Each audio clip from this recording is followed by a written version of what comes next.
안녕하세요, 임용환입니다. 임진왜란 9번째 시간, 오늘은 1598년 12월에서 1월 초까지 벌어졌던 울산성 전투입니다. 울산성 전투는 모르시는 분이 많으신데요. 사실은 임진왜란 중에 벌어진 최대 규모의 육상전이었습니다. 일본군이 서울에서 철수하고 이제 남부 지방으로 후퇴하면서 이제 곳곳에 성을 쌓고 버티게 됩니다. 근데 이 외성이 당시 중국이나 한국 사람들이 보기에는 상당히 좀 교묘한 요새였기 때문에 함락시키기가 쉽지 않았어요. 그래서 이 휴전기 동안에 이게 회담기였죠. 근데 뭐 이제 심의위원이 나서서 분할하자는 등 이제 이런 술수를 쓰는 과정에서 이제 일본군은 계속 축성을 하고 이제 버티게 됩니다. 그러다가 이제 정유재란이 벌어지게 되는데 명랑해전과 직산전투로 일본군의 침공 의도가 좌절되게 되죠.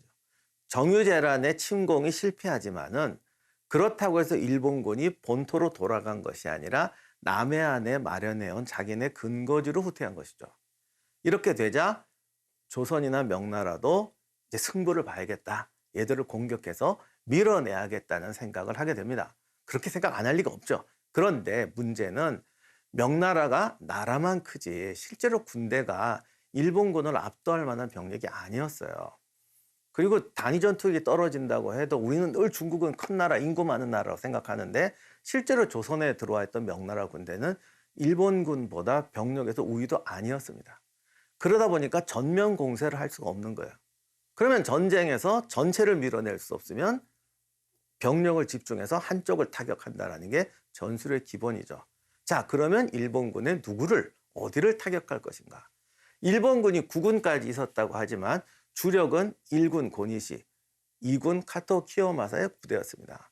근데 이게 또 둘이, 고니시는 그때 전라도 순천에 있었고 카토는 울산에 있었어요. 그러니까 경상도 전라도로 나눠서 주둔하고 있었죠. 그렇다면 이들 중에 어디 쪽을 공격할 것인가? 근데 이게 사실 굉장히 딜레마였던 것 같아요. 실록에는 이 작전회의 과정은 잘 안 나오는데 이렇게 나오는 이야기들을 보면 이게 좀 애매한 거예요. 그러면 순천 외성은 지금 그림이 남아있는데 생각보다 굉장히 커요. 그리고 그 일본의 그 평산성 구조로 항구부터 해서 그 밑에 촌락부터 성까지 완전히 삼중 구조의 성이었습니다. 병력도 좀 많고. 원래는 가토가 있던 것이 울산의 그 서생포 외성이라는데 여기는 어떻게 보면 반쪽짜리 외성입니다. 그러니까 외성이 아주 구조를 완전히 갖춘 성이라기보다는 좀 이렇게 가건물이라고 할까? 하여간 조금 약화된 성이에요. 그 가토도 그걸 알았는지 울산 외성 자리로 옮깁니다. 여기는 지금 성벽은 거의 안 남아 있고 그 이제 산 지역만 남아 있는데 이게 이제 울산 태화강에서 연결되는 곳이거든요. 그러니까 태화 강변에 있는 작은 언덕인데 규모는 작지만 이제 가파른 이제 바위산처럼 되어 있기 때문에 병력을 집중해서 방어하기는 조금 장점이 있는데요. 조선이나 명나라 군대는 좀 고민스러웠던 것 같아요. 그러니까 순천 외성은 규모도 좀 있고 뭔가 좀 이렇게 방어 잘 되는 것 같고 울산 쪽은 성벽은 좀 작고 약한 것 같아.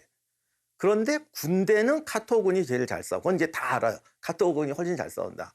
고니시군은 좀 약하다. 이게 어디를 공격해야 되냐?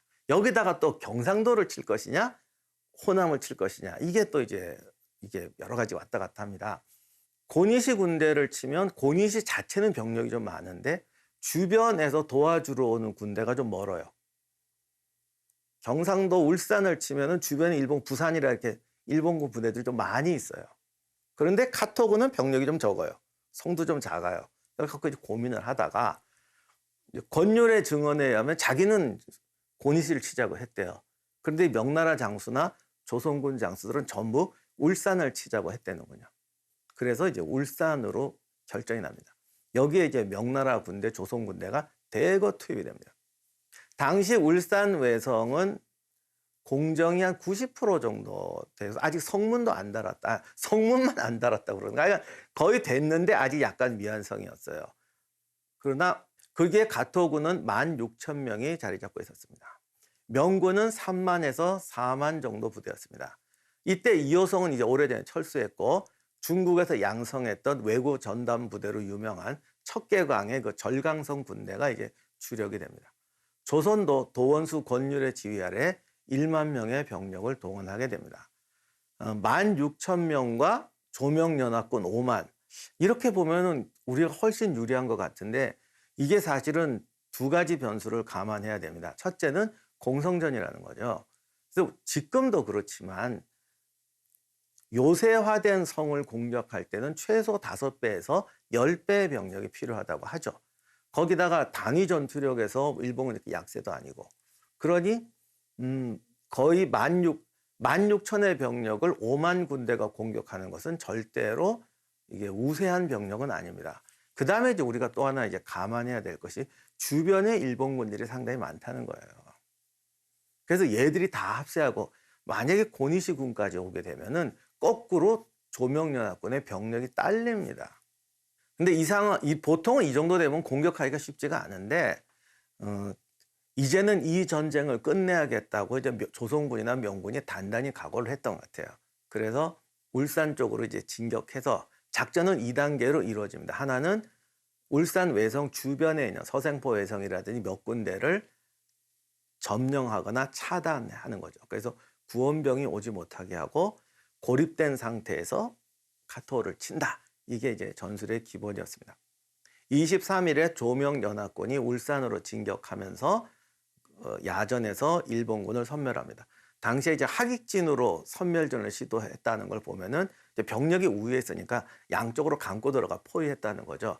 그래서 2차에 걸쳐서 승리를 하고 1,300명 이상의 수급을 얻었다고 하니까 수급을 얻었다는 건 실제 전상자의 10분의 1, 5분의 1밖에 안 되는 거니까 거의 큰 승리를 거뒀다고 볼 수 있는 거죠. 이렇게 되자 울산 주변에 있던 왜군들이 전부 이제 울산 외성 안으로 집결해 들어가게 됩니다. 조명연합군은 가장 큰 성이었던 서생포 외성과 이 울산 외성 사이의 길을 차단하고 해변 태화강 쪽도 차단을 하고 포위 공격을 시작하게 돼요. 그래서 바로 다음 날인 24일에 공성을 시작하는데 평양성의 뜻이 대포와 화전으로 이제 공략을 합니다. 당시로서는 최대 규모의 포격이었고 조선군도 지난 몇 년 동안 비축했던 화약을 전부 투입해가지고 엄청난 포격을 했다고 그래요. 당시 일본 측 기록에 의하면 이게 화전이 들어오면서 집 안에 있는 건물들을 태우는데 이 울산성 안에는 우물이 없었어요. 그러니까 물이 없어요. 그러니 불이 붙는데 끌 수가 없는 거예요. 아마 이거는 거의 공황 상태를 야기했을 것 같은데 실제로 수백 명이 타 죽었다고 그럽니다. 그러니까 엄청난 정말 불바다가 떨어지게 되는 거죠. 그런데 여기까지는 좋았는데 당시 대포가 특히 우리나라 화강암이라는 건 이게 벽돌보다 단단하기 때문에 도저히 성벽을 파괴할 위력이 안 돼요. 그리고 지형적으로 주변에 높은 데가 없었던 것 같아요. 그러니까 당시 대포는 이 발사각이 이렇게 안 나온 것 같아요. 그러니까 성이 이렇게 고지에 볼록 솟아 있으면 이게 안쪽으로 곡사를 하려면 주변에 고지가 있어야 되는데 지금 태화강 주변에 가보시면 아시겠죠? 완전히 평야예요. 그러니까 이 각이 안 나오는 거죠. 그래서 이 곡사가 안 되니까 성벽 안쪽의 병사들을 공격하는데 불리하고 가장 구경이 큰 걸로 직사를 해도 성벽은 파괴되지가 않는 겁니다. 그래서 화전이라든가 뭐 여러 가지로 해서 상당히 화재를 타격은 주었지만은 성을 공략할 수준까지는 안 되었던 것 같아요. 그러나 어쨌든 첫날이니까 그 정도면 충분했죠. 다음 날인 25일에 기병이 돌격합니다. 성이 있으면 성 외곽에 목책이 있었는데 우리나라 기록은 이걸 외성이라고 나오는데 실제로는 이제 외성, 그러니까 바깥쪽 성은 아니고 목책으로 두른 거였고 그 안쪽 성벽에 성문이 아직 안 달려 있었어요. 그래서 1차 목책 라인을 기병이 돌파해서 점령을 합니다. 그리고 그 1차 목책 라인을 기병이 돌격해서 이렇게 파고 들어가고 그 다음에 그 구멍 속으로 보병이 진격해서 외곽 목책을 점령을 합니다. 이것은 이제 일본군의 조총 사격에 대해서 기병 돌격으로 구멍을 뚫고 보병이 진입하는 건데 이 정도면 상당히 이제 요즘 말로 하면 기병과 보병의 협력 작전이 잘 된 것이죠. 그래서 이제 외곽 목책을 제거하고 석축으로 된 내성을 포위하게 됩니다. 여기까지는 좋았는데 문제는 이 내성 공략이었어요. 방금 말씀드린 것처럼 화포로는 깨트릴 수가 없었습니다. 이렇게 되니까 그냥 육탄 공격과 화공으로 가는 거예요. 사실은 성을 공격할 때는 공성구가 있어야 되는데 공성구는 이제 운제라든가 이런 것만 있는 게 아니라 여러 가지가 있는데 이제 바리케이트 같은 것도 있어요. 그래서 병사들이 성벽에 돌진하려면 특히 이제 일본은 조총을 쏘니까 앞에 충분한 가림막을 가지고 접근해서 체계적으로 올라가야 되는데 그런 걸 준비할 틈이 없었거든요. 대포를 믿었는데 대포가 이제 어느 정도 이상의 역할을 못 하는 거예요. 그러자 명나라군이 우리가 이제 한국전투 때 중공군 했듯이 인해 전술로 밀어붙입니다. 그리고 뭐 장작이나 풀 이런 인화 물질을 갖고 가서 그냥 쌓아놓고 불 지르고 올라가는 그야말로 인해 전술식 공격을 하는데 여기서 이제 상당히 많은 희생자가 나요. 그러자 그 다음 날 26일 날 명나라 사령관이 이제 우리는 하루 쉬어야겠으니까 조선군이 공격하라고 합니다. 그래서 권율의 지휘 아래 조선군이 이제 또 가는데 방식은 똑같아요. 화공과 등성작전, 다시 말하면 화공과 맨몸 등성작전으로 가는 거죠. 이게 정말 말이 쉽지. 진짜 이게 엄청난 희생을 요구하는 건데 어쨌든 이제 불을 지르고 건물 안에 불도 좀 질렀다고 해요. 일본군 입장에서는 굉장히 위기감을 느꼈고 화재로 인해서 이제 거의 전투를 포기할 상황이었는데 안타깝게도 25일부터 비가 내리기 시작합니다. 겨울이었는데도 큰 비가 내려요. 그것도. 이렇게 되니까 불이 다 꺼져버렸고 그 다음에 이제 일본군이 한 식수를 저장하게 된 거죠. 반면에 바깥에서 포위하고 있던 조명연합군은 추위와 동상에 시달리게 됩니다. 그러나 그럼에도 불구하고 조명연합군은 분전을 합니다. 특히 26일 날 교대 공격을 했던 조선군 같은 경우는 뭐 당시 명나라 장수의 말에 의하면 내가 처음에 여기 왔을 때 조선군이 정말 못 싸웠다. 그런데 어제 싸우는 걸 보니까 비록 성은 점령하지 못했지만 너무나 용감하게 싸우더라. 내가 정말 감동받을 정도로 용감하게 싸우더라라고 얘기를 합니다. 그러나 안타깝게도 그럼에도 불구하고 성은 함락이 안 됩니다. 27일, 28일 계속 비바람에 쳐요. 그러니까 야전에 있는 조명연합군들은 계속 비에 맞아 지치게 되는 거죠. 그럼 일본군도 비에 맞잖아. 안타깝게도 일본군 성이 조선에서 토루라고 말하는 일본 애들은 항상 건물을 짓습니다. 그래서 건물 안에 있기 때문에 비를 안 맞아요. 이게 그 축성술 할 때 참 이게 중요한 부분인데 옛날에는 항생제가 없잖아요. 그래서 사람들이 감기를 무서워하거든요. 그러니까 옛날 분들은 우리하고 달라서 좀 이렇게 육체노동 험하게 살았기 때문에 추위에는 생각보다 강해요. 뭐 심지어는 뭐 2월만 돼도 불 안 떼도 된다. 불 안 떼는 온돌이 불을 안 떼는 게 아니라 성벽에서 경계를 쓰는데 저기 모닥불 안 피워도 된다. 그것도 지금처럼 저희처럼 오리털 파카 입는 게 아니라 그냥 헛겹 옷 입고 있는데도 불을 안 피우고 버틴다고 할 정도로 튼튼하세요. 그러나 비나 눈을 맞으면 이게 얘기가 달라져요. 그리고 아무리 튼튼해도 5일, 6일 야지에서 밤을 새면은 이게 이제 몸이 못 버티는데 특히 비만 왔다면 큰일 나는 거예요. 근데 일본군은 항상 성벽에다가 건물을 지어서 건물 안에 있기 때문에 추위든 뭐 별 차이가 없다 하더라도 비나 서리를 안 맞는 게 엄청나게 이게 중요합니다. 그래서 오히려 일본군은 버티는데 야전에 있는 조선군과 명나라 군대 이제 피로나 동상 환자가 급증을 하는 거죠. 그럼에도 불구하고 투지를 꺾지 않아요. 그래서 29일까지 계속 공격을 하면서 화공 작전을 계속 펴니다. 그러면 조선군이나 명나라 군대가 왜 이렇게 용감하게 돌격했느냐? 울산성 공격 자체가 속전속결이라는 단점이 있어요. 그러니까 전체 일본군의 부분을 타격하는 거기 때문에 적들이 연합하기 전에 빨리 해치워야 되거든요. 그래서 속전속결로 떨어뜨려야 되는데 가장 결정적인 화포를 믿었는데 화포가 이 한국의 화강암 성에 이게 먹히질 않는 거예요. 그러면 공성구를 만들 시간이 없어요. 그러니까 육탄 돌격 인해 전술, 육탄 화공 작전으로 갔던 거죠.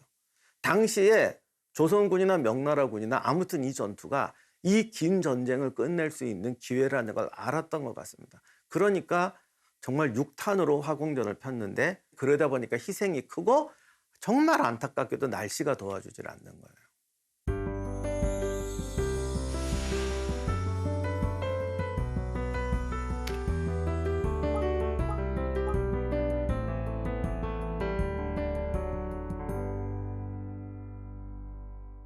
자, 이렇게 해서 시간이 하염없이 흘려서 4, 5일 이상 공격을 했음에도 성이 버티게 됩니다. 자, 그러자 이제 일본군들이 지원하러 오게 되죠. 근데 처음에는 소수의 부대만 왔던 것 같아요. 그러니까 배를 타고 태화강을 거슬러 올라왔는데 한 30척 뭐 정도 와가지고 사격을 가지고 이제 포위하고 있는 연합군을 공격했다고 하는데 이쪽에도 대비를 하고 또 포를 쏘니까 후퇴하게 됩니다. 근데 거듭 말하지만 이렇게 되면 이제 초조해지는 거죠. 어떻게 이제 빨리 이걸 점령을 해야 되는데 한 29일까지 공격을 하다 보니까 이제 인해 전술을 할 수 있는 체력은 바닥이 났고 병사들 희생도 크니까 더 이상 이제 인해 전술은 안 되겠다 싶어서 이제 포위 고사 작전으로 나갑니다. 성 안에 어쨌든 우물이 없고 식량도 부족하다. 그래서 뭐 하루에 쌀 한 옵 정도를 배급했다. 근데 물이 없으니까 그걸 생쌀을 씹어 먹으면서 버텼다라고 하는데 포위를 하면 뻔하잖아요. 바로 앞에 강물이 있어요. 그러니 이 세상에 제일 미치는 게 앞에 강 있는데 물 못 마시는 거죠. 그럼 수법이 뻔하잖아요. 밤에 특공대 보내가지고 강하고 이제 활로를 뚫는 건데 그거를 막기 위해서 기병을 배치해서 또 공격을 해서 그런 포위를 굳히면서 이런 뭐랄까 일본군 특공대를 이제 해치우는 그런 정권은 올리게 됩니다. 이렇게 포위전으로 가서 고사작전으로 가게 됐는데 애초에 이 공격의 목표가 속전속결이잖아요. 장기전으로 가면 결국 일본군이 결집하게 돼요. 단기전에 성을 공략하지 못하고 적군이 합류하게 되면 우리가 버틸 수 없다. 그런 상황에서 일본군 구원부대가 대거 진군해 오니까 열흘간의 포위를 풀고 후퇴하게 됩니다. 이렇게 돼서 울산성 전투가 안타깝지만 이제 실패로 끝나게 됩니다. 사실 실패했다는 것은 굉장히 안타깝지만은 그럼에도 불구하고 우리가 이 전투에 대해서 주목할 점이 몇 개가 있습니다. 조명연합군이 병력면에서 일본군보다 압도적이지 않다는 거예요.